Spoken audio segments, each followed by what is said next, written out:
Hello and welcome to the other side of nowhere, where stars revolt.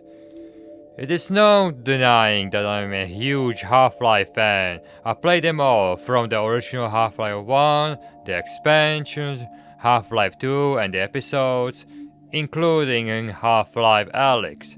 With a plethora of mods for Half-Life games, the Zombie mod for Half-Life 1, the Hunger, Furious Intensity, where you play one of the Marines, and mods for both of the games, Brutal Half-Life, which is self-explanatory, Paranoia, which is a total conversion mod, the completely unique Delta Particles, several multiplayer source mods like Pirates, Vikings, and Knights 2, Zombie Master, Zombie Panic Source, also Sven Co-op and Synergy, and also Raising the Bar mods, Entropy Zero mods, Thunderleaf, Swelter, and probably several more obscure ones like the Tower, Mapping Challenges, and Ranting Shoot Leaf map packs. Overall, I played a lot of Half-Life, so I feel I could make it a solid concept for episode 3, or Half-Life 3 at least. So here's the video about it. Before we move on to the meat of the game, the story, let's focus on the gameplay. Movement wise, same deal, and also the gunplay. If you played original Half-Life 2, it's going to be the same. I feel you don't need to change much, maybe a thing there and there, but otherwise if you play Half-Life 2 before, you won't notice much. To summarize, very minor differences. The flashlight battery and auxiliary energy will remain the separate like in episodes, no need to elaborate on that one. Weapon roster will remain the same with few changes, like secondary fire for example, pistol, submachine gun, shotgun and so on. However, there will be what I'll call one-off weapons. Like in Halo sequels, you have an option to rip off the mounted gun and use it until you run out of ammo. However, this will only apply to the weapons you will find in the world and the weapons that special enemies drop, and no, you will not go into third person, but instead it will sit in your inventory, and once you run out of ammo for it, you can just toss it away, and you can only hold one special weapon at a time. So you can only have either, let's say, the heavy shotgun or the suppressor rifle, not both, etc. I'm not much of a graphics guy, so the best way I would describe the look is this: frosty, cold, wintry.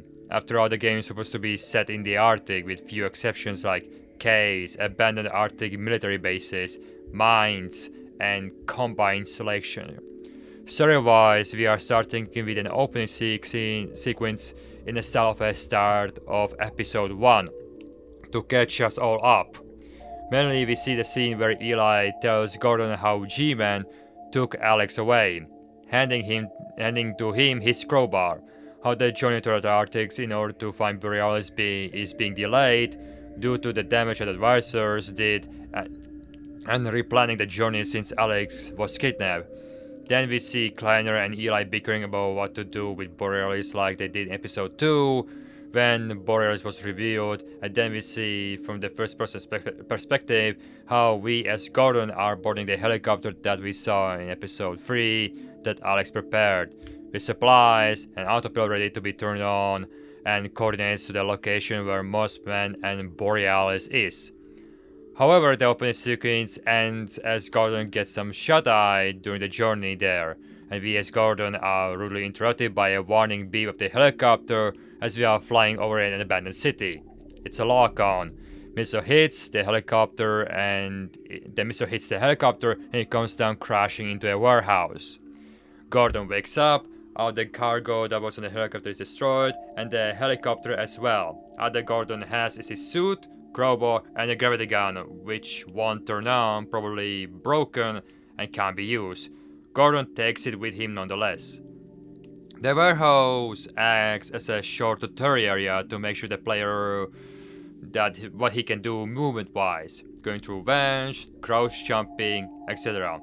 Once you find the warehouse, you find out that it's locked due to there being no power. You have to find spare fuse for the fuse box, in akin to previous games where you had to look for the, let's say, 3 car batteries in order to open a makeshift door, powered by them. It's also meant to teach you to search your surroundings, and this will reward you with some supplies, for example. After you, the player, open the doors of the warehouse, you will be greeted with a grim scene, a street that has seen urban warfare. Most of it is covered in snow. You will see sights of dead metro cops, combined soldiers and rebels, hastily erected barricades and defenses. It must convey to the player that after the Citadel in City 17 fell, several other combined control cities such as City 17 and like this one fell into riots where resistance forces took into streets, after their combine or threw them out. Let's call this City 15. Now, as the player just wanders through the street, he will notice in the far distance really coarse smoke. This should indicate that there is still someone in the city since it's abandoned, and there is no life in here due to the damaged building and great fighting that took place. You as a Gordon head out to get to the building or place that is emitting the said smoke. City 15 will have same atmospheric feel as Ravenhall. Abandoned. You would encounter here only like few basic zombies, husks of corpses controlled by fuzzy head crabs which adapted to the cold environment. Easy fodder for your crowbar and later on with a pistol that you will find going to a police station that was converted by the Combine. This pistol would be different from the USP from Half-Life 2. It would look more like that the Combine tampered with it. With the classic steel sheen, you would have a secondary fire making it firing bursts. Plus, due to the Combine take failing that was protecting the city from harsh cold weather, you will take damage if you're gonna stay out in the open area for too long or in the draft. This will be treated like a hazard for you to avoid or try to outsmart it, and will be irrelevant later on in the game due to the upgrade to your suit. More later. As you move further into City 15, in the search of the source of the smoke, you will go through an abandoned apartment building which serves as headquarters for the Resistance. Here you will find the SMG, which will function the same as Half-Life 2, with grenade launcher secondary. In this apartment, you will see that it seems that like the rebels left the city in search for a better place to hold out, since the city is mostly ruins and uninhabitable. For example, there will be a large map of the local area with notes suggesting that the rebels' plan is uprising, and also mass migration up north, and also clues where you, the player, will go next. Eventually, you make it to the docks, or more of a cargo loading and unloading area of the city. Cargo containers litter the area, some stacks found over, some open, and having signs for people living there using it as shelter. You will encounter in this deck an abandoned makeshift shed. You open the door, you will see an old mechanic sitting by a chimney stove making some food and tea. This is the place of that old smoke you were supposed to follow. And here you are. The mechanic will look like Eli Vance from old concept art, with a green apron and a black beanie, with old grey hair and a large beard.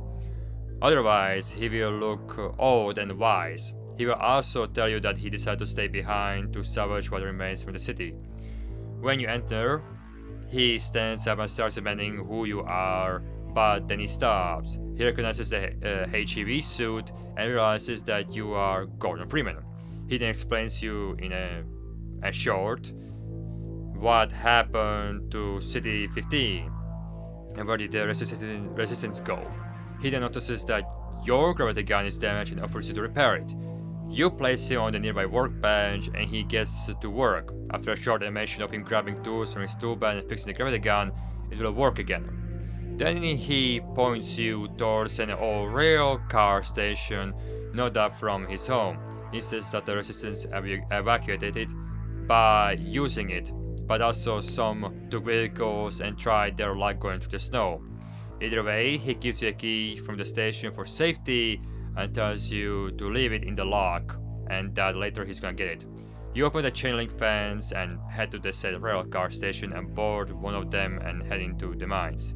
The mines part of the game is quite similar to the one from episode 2, but instead you'll be fighting against headcrabs and zombies in their nesting grounds. In this level you will get the shotgun, still working as usual with the double blast secondary.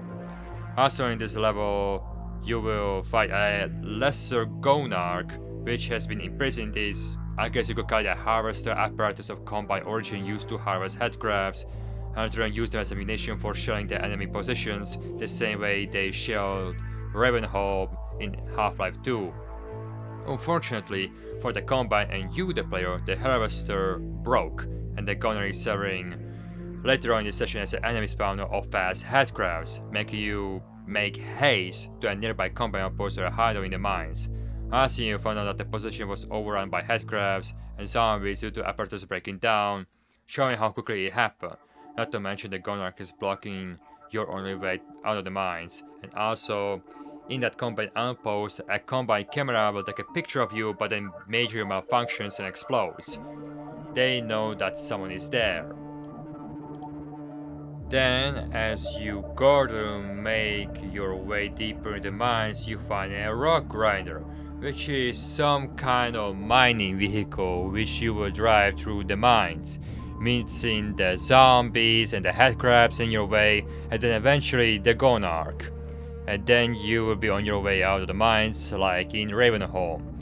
You will exit what I like to describe as the cliffs, a snowy mountainous level. The best way to describe it is the way how you exit the drainage pipe in Surface Tension in Half-Life 1 and have to scale the cliffs with a death pit below you. Instead of just passing by, it will be two combined dropships. They are just scanning the area for you. Eventually, you will surface the cliffs and found yourself in the abandoned bunker complex, used by the Soviets back in the day to keep an eye out and just generally guard stuff. This part is highly inspired by the Black Mesa East chapter of Half-Life 2, but here you enter the open base door and you are then greeted by the blinding lights. It's the rebels pointing their guns at you in a suspicion that you are an intruder, but upon taking a second look, they realize that you are a Gordon Freeman and they apologize. They explain you the reason why they are so jumpy is because after some time, after the City 15 uprising, eventual evacuation of the combined forces have set up not too far from here, and they now know why.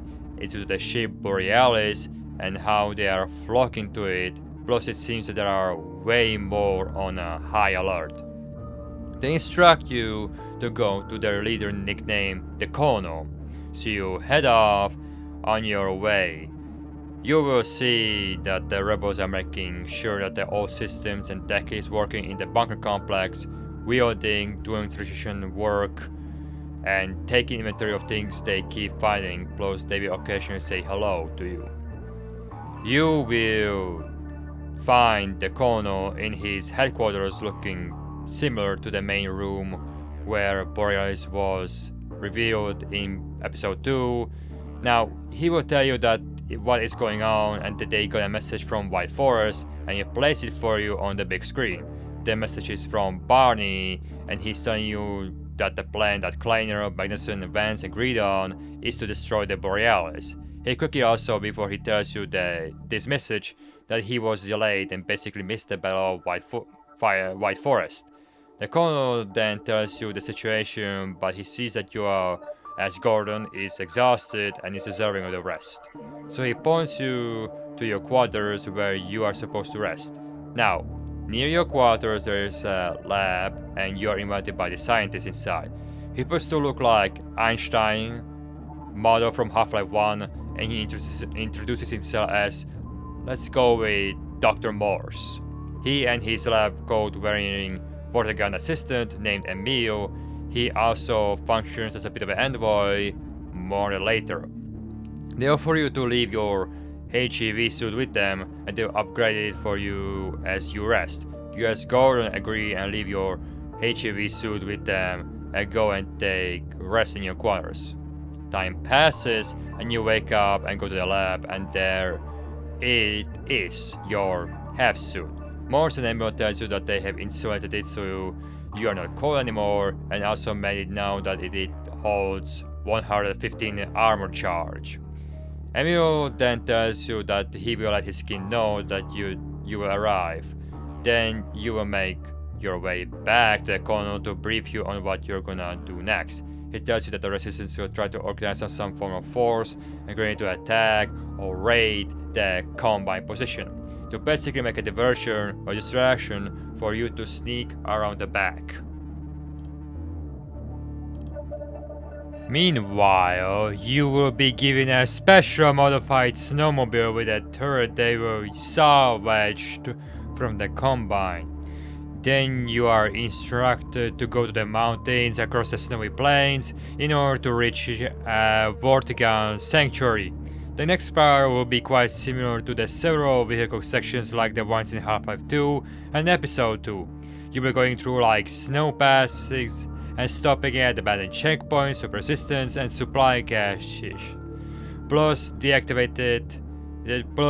deactivation of a combine field there and there.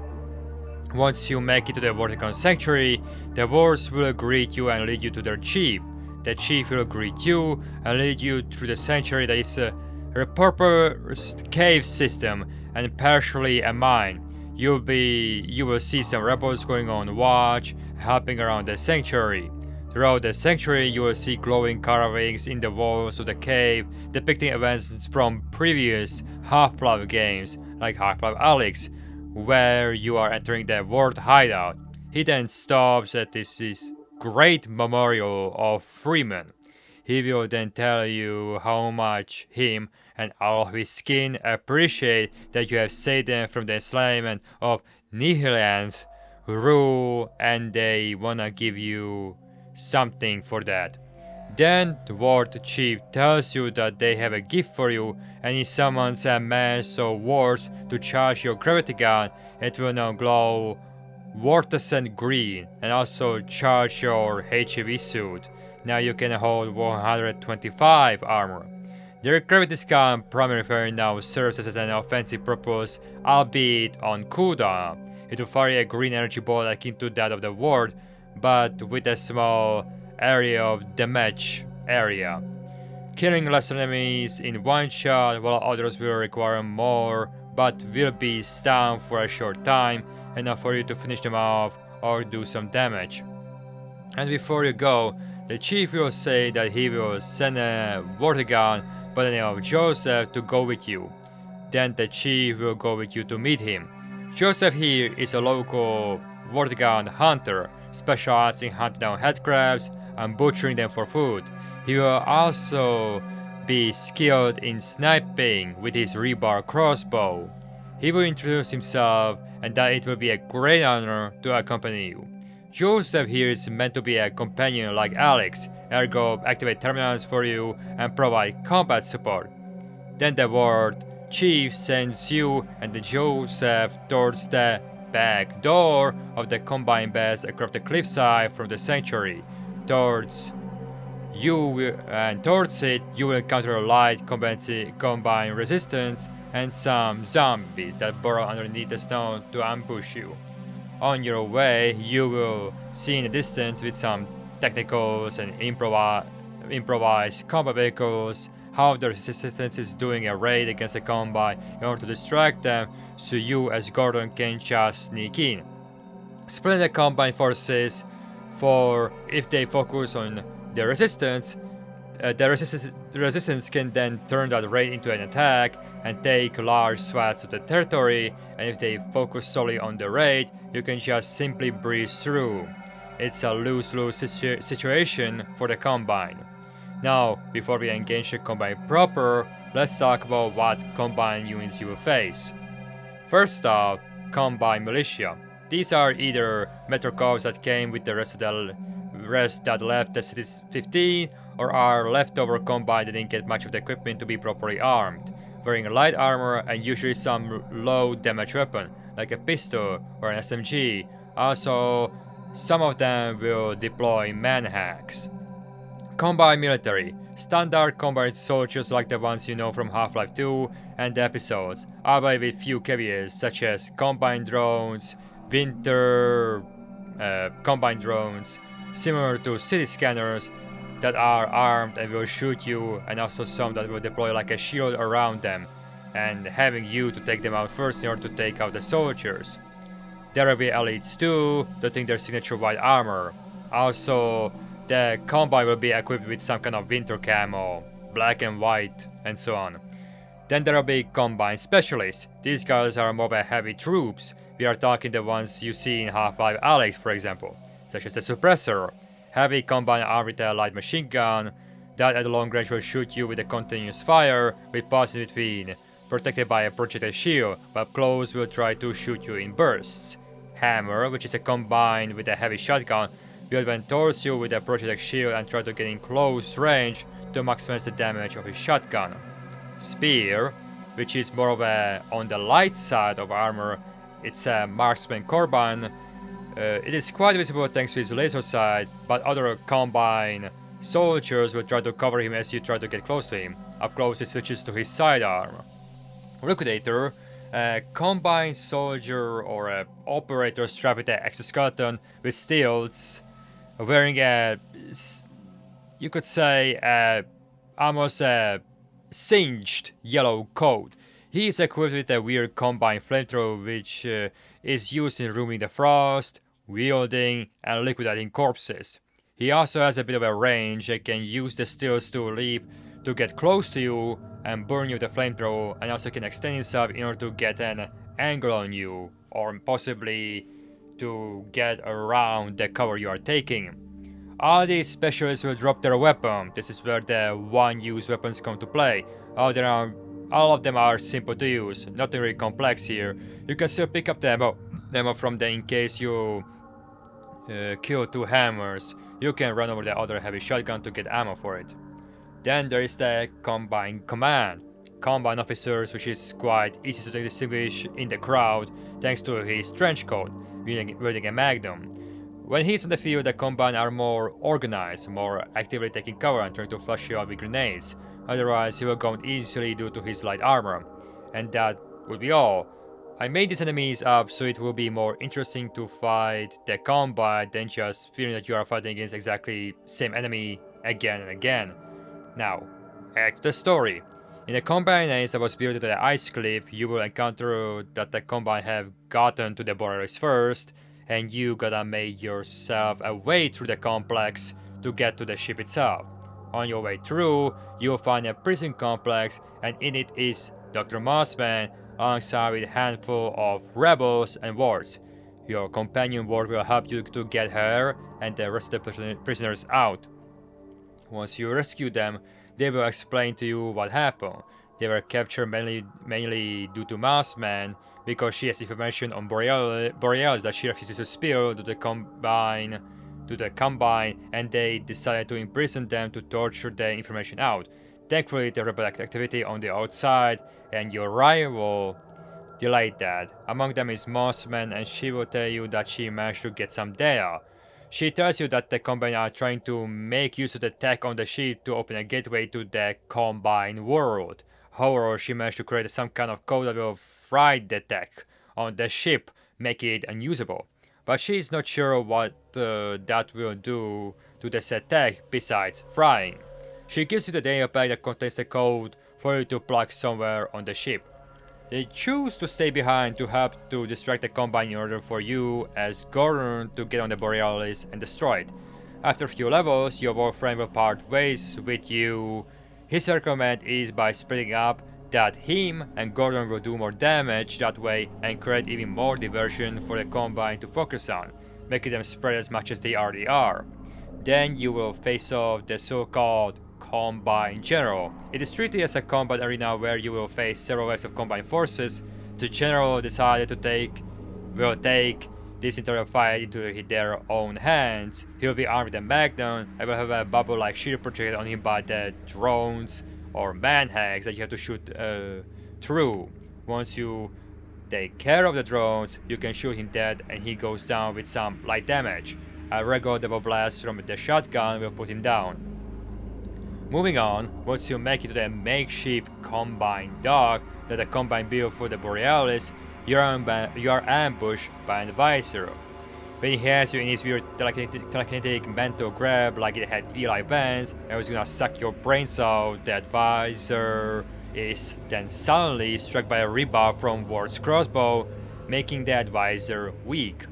This entire fight is more of a final boss fight where the advisor takes props and trash around the arena and uses it as a makeshift shield while throwing junk at you, and the caution is supplied with ammo, health and sheer energy so you can stay in the fight. Just typical boss fight. Shoot through the shield, damage the advisor enough, and he will die.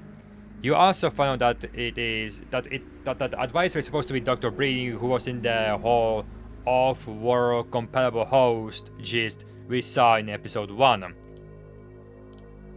Now, once your Ward friend shows up, he will tell you that you alone must go into that ship named Borealis and destroy using the data pack that has the code to trigger some kind of self-destruct.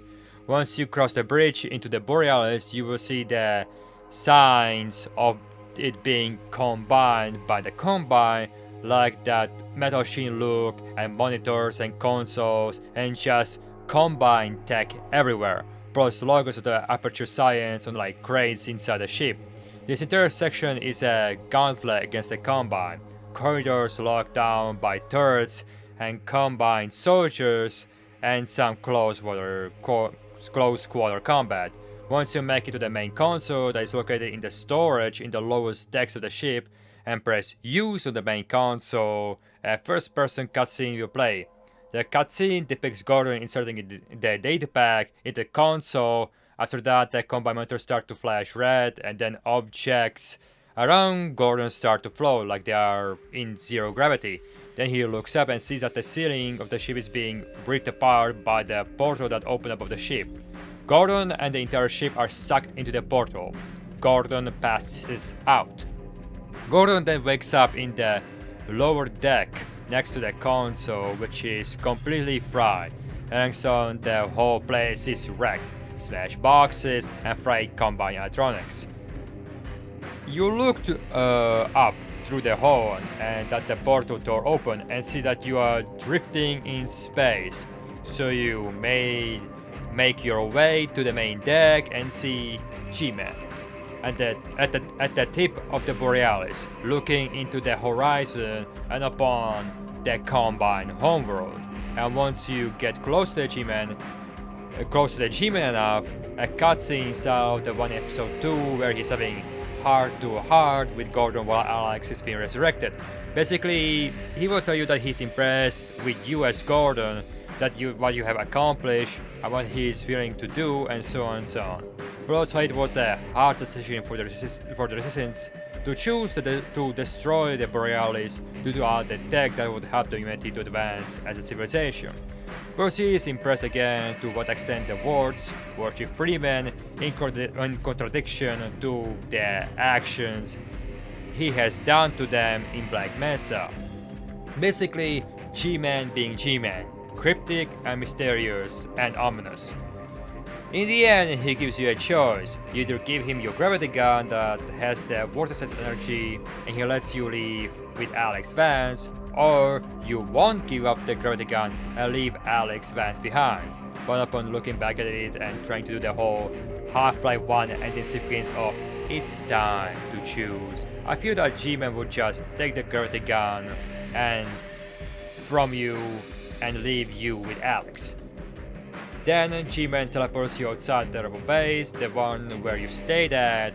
With that, the credits roll, with parts where music goes mute, and in the background you can hear characters interacting with each other, like Eli being rejoiced over the intercom to see Alex back, for example. I think it would be okay to have a post-credit scene where G-Man is holding the green glowing gravity gun, opening one of his doorways, living through it, like in the Half-Life 2 ending, and then just the end shows on the screen. That's it, that's all. Sure, this all was a bit of a mess, but overall it was just a concept, my concept, that I had in my head for some time, and it was the reason that I wanted to put it out there. Now, as much as I want to talk about the possible DLCs of like Barney going to the Wild Forest, the other one where Shepard is released from his stasis by G-Man and joining the Resistance, I think I did enough for this video as is. So yeah, see you around. See you next time on the other side of nowhere, where the stars revolved.